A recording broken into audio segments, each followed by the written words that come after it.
लाडकी बहीण योजना आणि या योजनेचं तुम्हाला माहिती आहे की आज मोठ्या प्रमाणामध्ये वितरण झालं। बऱ्याचशा लाभार्थ्यांना ज्यांना आतापर्यंत हप्ता आला नव्हता मार्च आणि एप्रिलचा, त्यांना असे एकूण 2 हप्ते आजच मिळाले।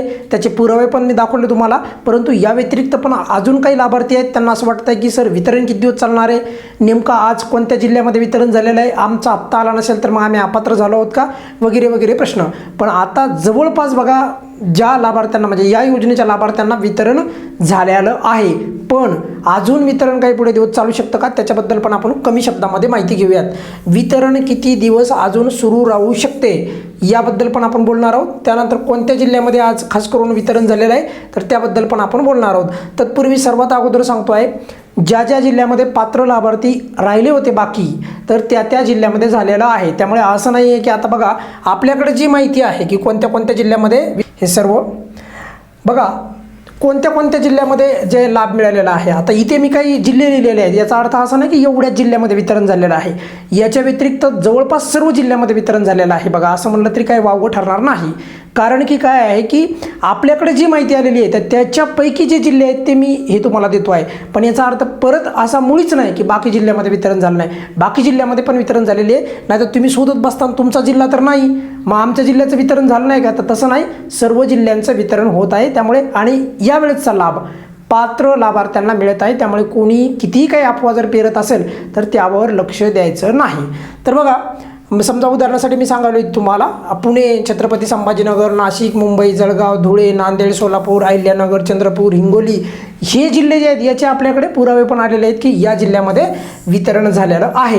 पण आता एक खूप महत्त्वाची गोष्ट बघा की या व्यतिरिक्त जे जिल्हे आहेत म्हणजे सर्व जिल्हे माझ्या मते जिथे राहिलेले पात्र लाभार्थी होते त्या जिल्ह्यामध्ये वितरण झालेलं आहे।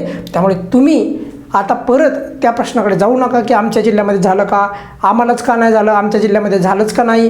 तर असा प्रश्न जर तुमच्या मनामध्ये असेल तर तसं नाही आहे। पात्र लाभार्थी जर ज्या जिल्ह्यामध्ये बाकी राहिले त्या जिल्ह्यामध्ये मिळालेला आहे। आणि दुसरा जो मुद्दा आहे बघा की वितरण किती दिवस सुरू राहणार आहे। खरं तर तुम्हाला माहिती आहे की बघा वितरण 12 मेला सुरुवात झालं होतं, 16 मेला थांबलं होतं, परत त्याच्यानंतर परत वितरण जे आहे आज परत वितरण जे आहे सुरू झालेलं आहे 22 मेला। आणि आज मोठ्या प्रमाणामध्ये वितरण झालं, ज्यांना हप्ता आला नव्हता त्यांना आज हप्ता मिळालेला आहे। पण उद्या वितरण चालू राहील का, अजून किती दिवस वितरण चालू राहील त्याबद्दल आता एकदा आपण माहिती घेऊयात। बघा आज किती तारीख आहे, 22 तारीख आहे। आज होता शुक्रवार, बघा आज शुक्रवार होता आणि मी कालच सांगितलं होतं तुम्हाला जर वितरण झालं तर 21, 22 आणि 23 ह्या 3 तारखेमध्येच होईल। मी कालचा व्हिडिओ पाहू शकता, तुम्ही कालचा व्हिडिओ तुम्ही पाहू शकता। 21, 22, 23 म्हणजे मी तुम्हाला सांगितलं शनिवारपर्यंतच वितरण व्हायचं तर होईल, आणि तसंच झालं 22 तारखेच्या म्हणजे आज 22 तारखेलाच वितरण झालं। पण मग आता हे वितरण किती दिवस राहील, तर जास्तीत जास्त उद्याच्या दिवस वितरण चालू राहण्याची शक्यता आहे, म्हणजे शनिवारपर्यंत वितरण चालू राहू शकतं। आणि जर शनिवारी वितरण झालं तर त्याचा पुरावा आणि त्या पुराव्यासहित आपल्या या चॅनलवर तुम्हाला व्हिडिओ उपलब्ध होईल। पण तत्पूर्वी उद्या वितरण जर काही राहिलेले जर का काही तुरळक लाभार्थी असतील तर त्यांना मिळेल। पण ज्यांना अजूनही लाभ मिळत नाही किंवा फेब्रुवारीचा हप्ता मिळाला नाही किंवा त्याच्या अगोदरचे मिळाले नाही तर तुम्ही तुमच्या फॉर्मचं स्टेटस चेक करा। जर तुम्हाला ते चेक करता येत नसेल तर महिला बाल विकास अधिकारी कार्यालयाला संपर्क करून तुमच्या फॉर्मचा अपात्रतेचं कारण जाणून घ्या। जर दुरुस्ती करत असेल तर दुरुस्ती करा।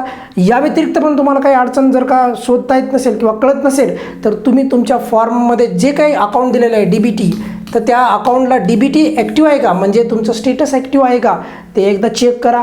ह्याच्यामध्ये पण काही अडचण सापडत नसेल तर तुम्ही तुमचं बँक अकाउंटची KYC केलेली आहे का ते चेक करा। या गोष्टी पण पडताळणी अत्यंत गरजेची आहे या गोष्टीची करणं। आणि सर्वात महत्त्वाचं म्हणजे कधी काय होतं की SMS येत नाही पैसे आल्याचा, पण बँकेच्या खात्यामध्ये मात्र पैसे जमा झालेले असतात, त्यामुळे ते पण एकदा चेक करा। राहिला मुद्दा परत सांगतोय, उद्याच्या दिवस वितरण होऊ शकेल आणि जर झालं तर त्याचा पुरावा तुम्हाला मिळेल। पण वितरण पार मग पुढे आपलं शनिवारच्या नंतर तर रविवार येणार आहे, त्यामुळे रविवारी वितरण होणार नाही आणि सोमवारी पण वितरण होण्याची फार कमी शक्यता आहे। त्यामुळे उद्याचाच दिवस आपल्याकडे राहिलेला आहे। ज्या लाभार्थ्यांना अजून लाभ आलेला नसेल त्यांनी उद्याचे दिवस वाट पाहायची आहे, आणि जेव्हा वितरण होईल तेव्हा त्याचा पुराव्यासहित आपल्या चॅनलवर तुम्हाला व्हिडिओ उपलब्ध होईल। त्यामुळे उद्या वितरण होतं का काही पात्र लाभार्थ्यांना तर ते आता पाहणं उचित ठरणार आहे। या व्हिडिओमध्ये आपण इथेच थांबूयात। बघा या व्यतिरिक्त पण तुमच्या मनामध्ये काही शंका असतील तर व्हिडिओच्या खाली कमेंट्समध्ये तुम्ही नक्की विचारू शकता। धन्यवाद।